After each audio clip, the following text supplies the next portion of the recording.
We're starting some corn in trays. It may be different, but it will get a jump start on the season. And we'll take a look and see what this device is and how it can save your back. All that and more coming up today on Wisconsin Vegetable Gardener.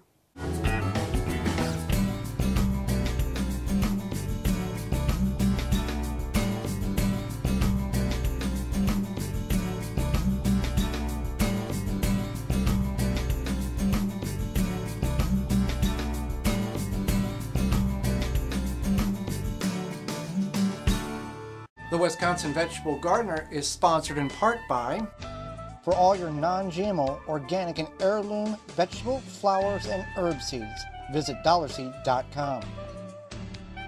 Sioux Growing Supply, located in Wausau, Wisconsin, focusing on certified leaf compost, an excellent amendment for poor soil, retains moisture and adds nutrients, which equals less watering. Available in labor saver pre-filled trays and pots, bag and bulk. Visit siouxcompost.com. Organic fertilizer for the health-conscious organic home gardener. Family owned and operated. Visit thewiveggardeners.com. Don't poison your soil with municipal water. Attach a body, mind, and soil hose filter. Free shipping exclusively through the WisconsinVegetableGardener.com. Just click on the body, mind, and soil icon. Authentic Haven brand soil conditioner for the home gardener. Easy to brew. Visit manuretea.com. No measuring, no thinking. Stamp it, plant it, stop plotting, start planting. Gardenstamp.com. Welcome to the Wisconsin Vegetable Gardener. I'm Joy Baird. Well, today we're going to plant some sweet corn, but not in the garden yet. We're going to plant it in trays. Now, depending on who you speak to, this may be a favorite or a not so great of an ideal. Well, the reason why we're doing it, and it is a good ideal, because here in the northern climates, this will actually get us a jump start. You want to start your seeds. We've got a 50-cell tray here, and we've got 3 12-cell trays, and we'll explain all the reasons why. You want to plant your seed corn, your sweet corn, 3 to 4 weeks prior to when you're going to put out in the garden. Now, the benefit to this is you get everything germinated. Whenever you plant the traditional row or square foot garden method, not everything may germinate because not all seeds are viable. By doing this method, you can get a solid block of corn wherever you're going to plant it. Now, we're going to plant ours where our lettuce bed is currently at. We are incorporating a lot of nitrogen, use coffee grounds in that area because corn is a heavy feeder. And we want very good ears, and we want to be very successful at this. So you want to do this about 3 to 4 weeks before you're actually going to put this in the ground. So we're expecting to put corn in the ground in about 3 weeks, so that'll be good. Now, putting it in here, you're going to take about 5 to 10 days to germinate. After a 2-week period, you want to moisten or bottom water your corn with a liquid fertilizer, which we're going to use Moo-Poo Tea. Now, we're going to plant 3 different varieties of sweet corn. Corn Silver Hybrid, a heirloom Bantam corn, and then a white kerneled Stonewell Evergreen heirloom corn. The Stonewell Evergreen heirloom corn we're going to plant, we've got a 4 by 10 foot area. So we are going to not go the square foot method, but we're going to make 4 rows, 8-inch spacings with 15 plants in each row, and that's going to give us right at 60 plants. So we're going to start this 50-cell tray in addition to a 12-cell tray as well. Now, you'll see different people plant corn in trays differently. Some people will just put it in one pot and put all the kernels, and then as they emerge, they'll break them apart. Not really a good ideal because corn roots are very sensitive. By putting them in a single cell, I'm going to go 1 kernel per cell, and that way, in 3 weeks, the roots will be established, and I won't have to tear the roots apart with another plant, and we can just pull the whole root ball up, gently tease it, plant it where it's going to grow, and we're done. We've already jump-started on the season. So it's really simple to go about doing this. You want to put your corn about 1 inch to 1.5 inches in the soil here. Now, we're using certified leaf compost from Sioux's. It's leaf compost which retains moisture, and that's what we want, a lot of moisture. The key to planting corn, and the reason why a lot of people may fail at this, is because you plant it too early outside. Corn is very susceptible to rot. If it's too cold outside and you try to plant it, it's going to rot on you. The corn wants a soil temperature of 55 to 60 degrees.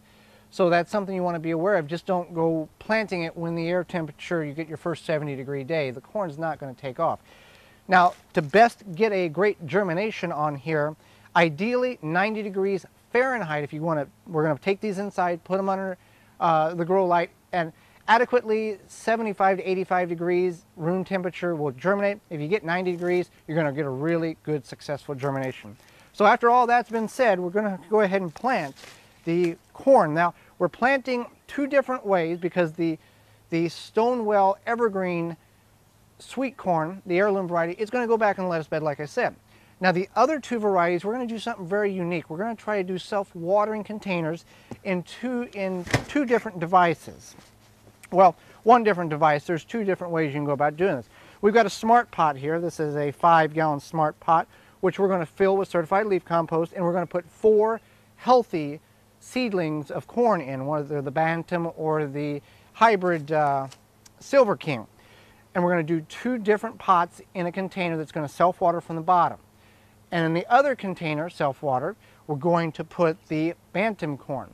Now we're going to separate these throughout the garden so they're not cross-pollinating. So that's an important key. And when you plant, we're doing 4, so when the 4 comes up, they can pollinate each other. You don't want to do a long row, it's not going to pollinate very easily. And with it being in containers, we can hand pollinate if we feel that the natural pollination process is not working. So that's a stage that we will take whenever it's time to plant them in the garden. Now if you don't have a smart pot, because these can be expensive, you can get your reusable polypropylene grocery bag that you can either get for a few cents, or some places will give them to you if you purchase a certain amount on special Earth Day promotions or any other promotions like that. You can put 4 seeds in one of these as well, fill it with good certified leaf compost, and you can do the same self-bottom watering procedure. So now that that's all said and done, we're going to get planting. And it's just as easy as putting the seeds on top of the tray here and then pushing them in. Now we want to mark, I know the white 50-cell tray will be the Stonewell Evergreen, and then we'll have 2 6 cell trays here. So we get a total of 62 seeds, and then we'll do 12 of the each. So I'm going to get them, go ahead and get planting here. Okay, I'm getting my rest of my corn planted here. The Bantam is last.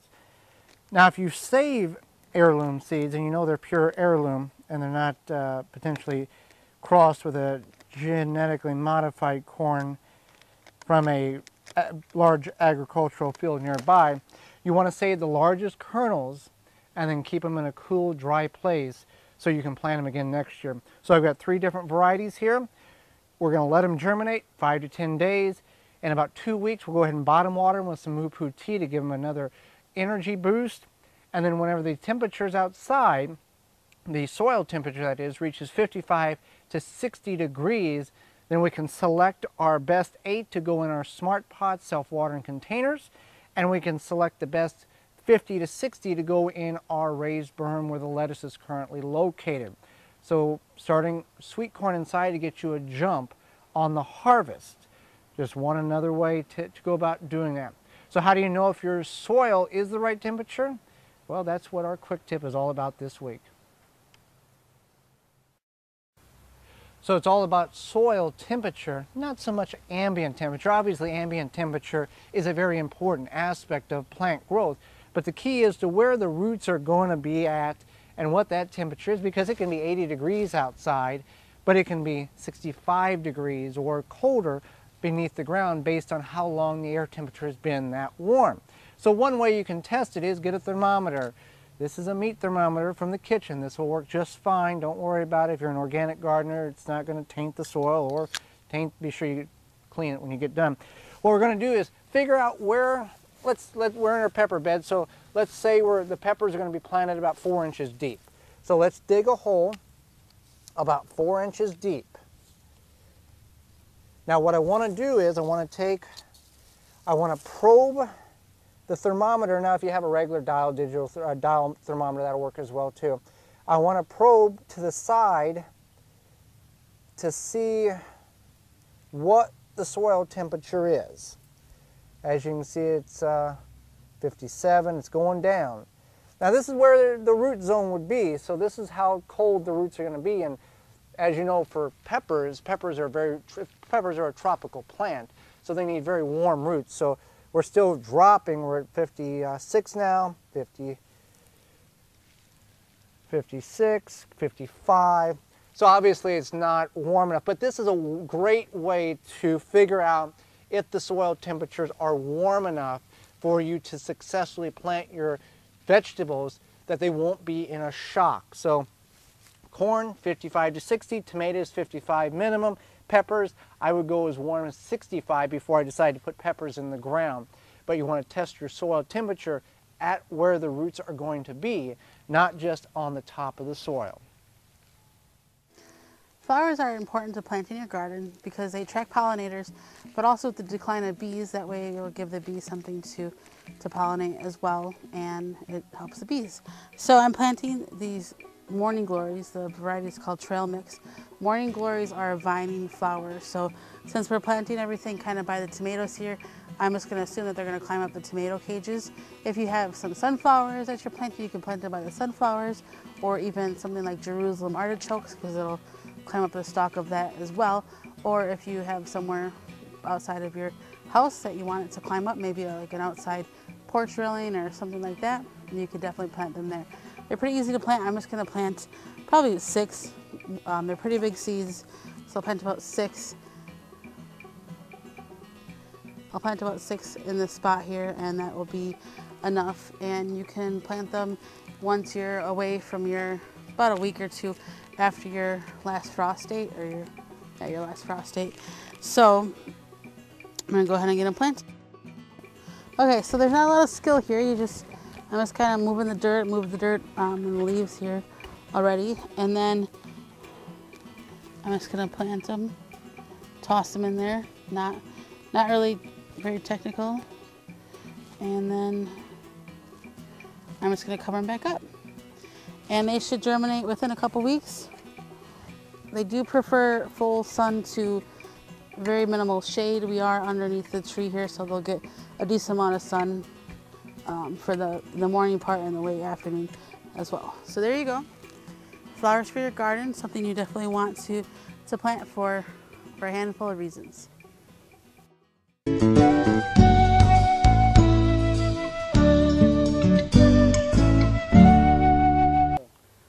So this is the planting stick, and it's actually made out of 3 old vacuum extension rods or extension tubes, whatever you want to call them. You can make it with PVC pipe as well. We put a handle on it just because it makes it easier. You don't necessarily need a handle, but this was from an old yard trimmer. And then we use this plastic soda bottle as a hopper, and we left the top on here because what you can do is when you got your seeds in there, say you got beans or corn or something that's kind of big, you put them in there, and then when you're done with them, you can dump them out and put them into the bag or whatever you have easier if you have too many. So the way this works is, we're not planting anything today yet with it, but it definitely helps a lot when you're planting beans. It prevents you from having to get down, and you can space them out easier. So what you do is you just take your planting stick and you figure out where you're going to plant your bean, and you just put it in there, and then you just go along. So you put one, wherever you want, and it just definitely, it saves you a lot of time. It gives you a nice precise planting, and it saves you also on having to, maybe you don't like bending down a lot, maybe you got, some bad knees, or you just got a bad back. It helps saves you with that. So it's definitely an innovative tool that you can make yourself out of items that you may already have. It's also great for large seeds as well. So things like beans, corn, some squash or pumpkins, some melon seeds, larger seeds like that. It's great for those. Thank you for watching. Join us next time for more home food preservation and organic gardening. I'm Holly Baird, and this has been the Wisconsin Vegetable Gardener. For more information, please visit thewwisconsinvegetablegardener.com.